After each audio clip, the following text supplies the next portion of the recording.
بسم اللہ الرحمن الرحیم۔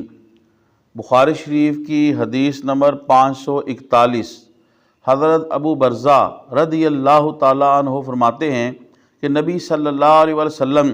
صبح کی نماز پڑھتے اور ہم میں سے کوئی شخص اپنے ساتھ بیٹھے ہوئے کو پہچان لیتا تھا، اور آپ اس نماز میں 60 سے لے کے 100 آیات پڑھتے تھے، اور آپ ظہر کی نماز اس وقت پڑھتے تھے کہ جب سورج زائل ہو جاتا تھا، اور آپ عصر کی نماز اس وقت پڑھتے تھے کہ ہم میں سے کوئی شخص مدینہ کے آخر میں جا کر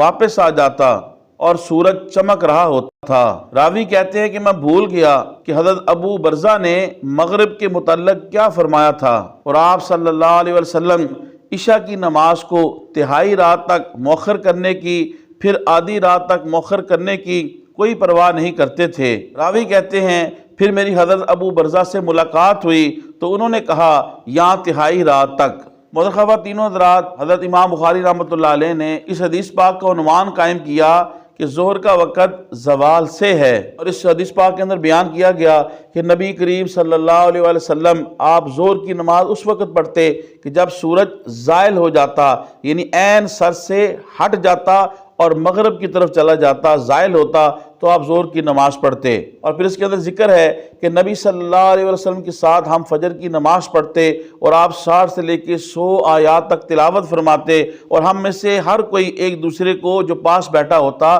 اس کو پہچان لیتا۔ اس سے امام اعظم ابو حنیفہ رحمۃ اللہ علیہ کی موقف کی دلیل اور تائید ہوتی ہے کہ امام اعظم ابو حنیفہ رحمۃ اللہ علیہ فرماتے ہیں کہ مردوں کے لیے فجر کی نماز جو ہے وہ اسفار کر کے روشن کر کے پڑھنا، یہ نہ اسفار روشن کر کے پڑھنا کہ سنت طریقے سے نماز با جماعت فجر کی ادا کی جائے، اور اس میں اگر کوئی غلطی ہو جائے تو اسے اگر دوبارہ پڑھنی پڑ جائے تو دوبارہ احسن اور سنت طریقے سے نماز با جماعت پڑھ لی جائے، کم سے کم اتنا وقت ضرور اس کے اندر ہونا چاہیے۔ اور اس کا فائدہ یہ ہے کہ زیادہ نمازی ہوں گے، جماعت زیادہ ہوگی تو ثواب زیادہ ہوگا۔ اس حدیث کے اندر یہ بیان کیا گیا کہ ہم عصر کی نماز اس وقت پڑھتے کہ جب کوئی شخص عصر کی نماز پڑھ کے مدینہ شریف کے آخر میں چلا جاتا، اور یہ کم سے کم 3 میل کا فاصلہ بنتا تھا، اور جب وہ واپس آتا تو ابھی سورج چمک رہا ہوتا۔ اس سے وہ حضرات جو ظہر کی نماز کا آخری وقت جو ہے وہ ایک مثل سایہ قرار دیتے ہیں،